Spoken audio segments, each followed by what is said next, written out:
Oh, lost him. Lost him right there. Jeremiah's throwing minnows this morning, and I'm throwing a jig. We're gonna see which one works the best. Look at that crappie. It's a nice one. There you go. There's one. Guys, we have struggled to catch them this morning. We know they're here. We're seeing them on the depth finder. We thought we'd come back this morning with some minnows and see if the minnows were better than the jigs. And so far, the first one we got in the boat's been on the minnow. But it's a little one. We get done fishing this morning, we'll talk about what we think, what's the difference between a minnow and a jig. If you go crappie fishing, should you just take minnows? Or should you just take jigs? We'll talk about that after a while. Alright. Take your time, take your time. You need net, take your time. Yeah. You thought he was fighting harder than a crappie, didn't you? Yeah, he was. Alright. One for the jig. That's a nice crappie. Not too bad. Yeah, it's a deep. That's a good eating size. He's probably 10 inches. Whoop. Okay. Jeremiah's got something on his minnow rig. How you like that? Yeah, when you're using minnows, you just don't know sometimes, but everything in the lake besides a carp bite the minnow, won't they? It's a big white perch. Mm-hmm. It is a big one. All right.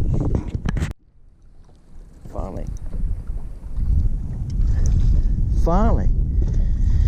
Guys, we got crappie all around us. They're all over the depth finder, but getting them in the boats this morning has been tough. That's a nice one too, Jeremiah. Hey, told y'all getting them in the boat was tough. I'm sorry, Mr. Crappie. I'm laughing at you. Guys, they come off easy sometimes, don't they? I done lost a couple this morning. He's about a 10 incher, maybe 10 and a half. Okay. That's a baby. Alright, he's a little one, guys, but he's crappie. Kind of proud of him, actually. The fishing's a little tough this morning. There's fish here. We're seeing the fish. The depth finder's just showing us all kinds of fish. I'll show you that. See them right there on the bottom, and we've been kicking around some as we go around here. We just constantly see fish, and some of them are piled up, schooled up a little tighter. Some of them are scattered like that where they're feeding. Those are crappie that are roaming around here hunting for something to eat. And there's plenty of shad coming through here on the depth finder we're seeing. All right, guys, we got one on. He got some shoulders on him. He took drag. I got 4-pound test, so and I got the drag pretty solid. Okay, I tell you what. It took drag again. We hope it's a crappie. He acts like it feels like a crappie, fighting like a crappie. Feel some head shakes, but it could be a bass. Let's see what looks at this. Yep. Guess what, guys? He ain't gonna give up, is he, Jeremiah? That's why, right there. I thought he was shaking his head like a crappie, but he kept running toward the bottom. So that's what I was starting to wonder about. You know, when they start doing that, it's a spotted bass. That's a nice long lean one too, isn't it, guys? He's a good 12 inches anyway. Jig fell right over his mouth. I didn't even have to take it out. That's why you keep your line tight, guys. All right, Jeremiah's on here. Crappie too, isn't it? Yeah. Hold on, I'll help you. Hold on, don't pick him up. Let me get. There we go. He's a nice one. Yeah, that's a nice crappie. You got it? Let me get the boat. All right, guys. Look at you around here with Jeremiah's going on. Trying to operate the boat, net the fish. That's a nice. He's thick too. 9 inches, yeah. Yeah, he's good 9.5. He might push 10 if you a little bit. He's right in that area of 10 inches, and he was a good thick crappie. This is crappie, guys. I felt him thump it. Yeah. Filled you thump it, buddy. I got you. I got you. I got you. There he comes. He's about the size of the one you caught. Baby blue. All right, guys. What do you think? Jigs is still doing pretty good. He's decent. That's why I flipped him in. He's about 10 inches, 10 and a half. All right, and he's thick. Nice thick crappie. Pretty specimen. So your net? Oh, you better get the net. That's a big one, Jeremiah. You should have netted him. I didn't realize he was that big. It's a nice one. All right, folks, you seen it here. He took a chance in swinging a big crappie up in the boat. Woo! Hold him sideways. You want to measure him? That's a good 13, probably. Not bad, is he? No, he's 13 at least. All right, guys, I put a minnow on. Again, we're trying to see what's the best, minnows or the jigs, and right now it's a crappie. We were just saying we think the jigs have caught more, and we're gonna talk about that just a brief second at the end of the video. Crappie, jigs versus minnows. He's probably 9 and 3/16, guys. About all he is. All right, guys, I got another one going on here. There he is. I'm gonna show y'all what I'm doing. And you know what? I watch YouTube a lot. I can't think off my head right now, off my open mind. I ain't ever seen anybody do this before. This rig, and I'm gonna share it to you at the end of the video. Man, that's a big crappie. Yeah, the Camera's fooling you. He's bigger than he looks, guys. Yeah, bluish green he has in there. Crappie has some unusual bluish green in it. Yeah. See it?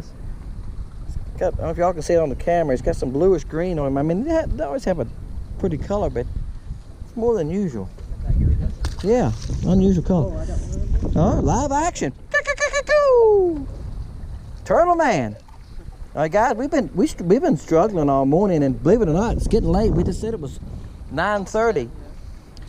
We just said it was 9:30, and we're starting to catch a few more fish. And I think some of it is the wind has picked up a little bit more, and boat traffic has picked up. Now, Jeremiah and I was just talking about that. Sometimes, guys, boat traffic's not a bad thing. Sometimes I think it stirs up stuff in the water. The minnows get after that stuff is being stirred up, and the crappie take advantage of it. Okay, another one in a minute, guys. I switched the rig up here. Be honest with you, we haven't caught many on the minnows today on the float, and we got that on a slip float. We'll show it to you at the end here. How we done that. Oh, that's a nice one, Jeremiah. Didn't realize that I went to pick him up to swing him in the boat. I thought he got some weight to him. We were eating them, we'd have a few nice ones. Yes, we was. But we went a few places. This is the best place we've been today. We're catching one every other cast right now. This is the third spot we've been, I think. The other two spots we struggled. So again, you've heard me say this many a times.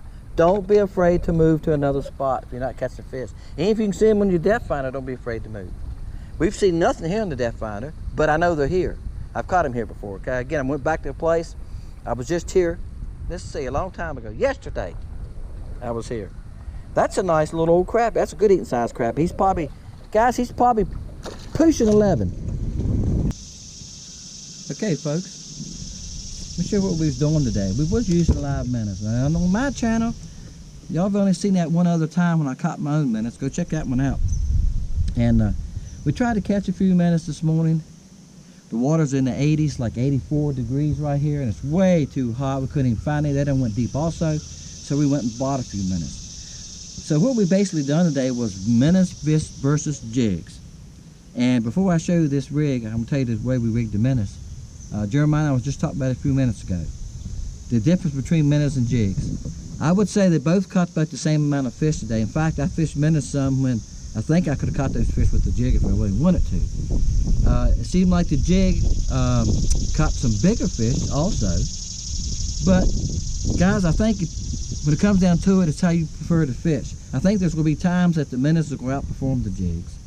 And I think the jigs are better because you can get them back under boathouse. And that's what Jeremiah and I was talking about this morning. You can put a jig where you can't put a minnow. You can skip a jig back under a boathouse when the sun's out and the fish are under the boathouse, and you can't do that with a minnow. Okay, so I hopes that help you. If you're fishing brush piles and stuff, minnows are fine. But let me show you how we was rigging these minnows. My personal preference, I'd rather fish a jig any day. I don't like fooling with the minnows. I don't like the way you rig the minnows. I'd rather tie a jig on when I get hung up and lose it instead of have to retie all this. All right, guys, that's a barber stop. What you do is you put your barber stop on first, okay? And barber stops come like this. I had them right here next to my heart. They come like this. They got little loops on them. And what you do is you stick your line through that loop, okay? About an inch and a half, and you bend it over, take and wet it, lick it and wet it, and then pull that stop over on your line, okay? You with me? Hey, pay attention back there. Don't go to sleep on me. Steve. Yeah, always one person in the classroom is not paying attention. And then you slide it up as far as you want. Now here's why. Your barber is going to slide. You got a barber, guys, got a hole in it. You got to make sure it's got a hole always through it. It's made just for this. It can slide. So what happens when it hits that barber stop? Okay. And the guys, I know some of y'all going, Dennis, I've seen it 100 times. There's some people don't know. There's people that are starting to fish that are going to watch this video and go like, oh, I wonder how you done that. I was one of those people at one time. See, it slides down and hits right there. So you put this as deep as you want it. So here's the idea. When you cast out there, you can cast it. See? Now, when you cast, that's all you got.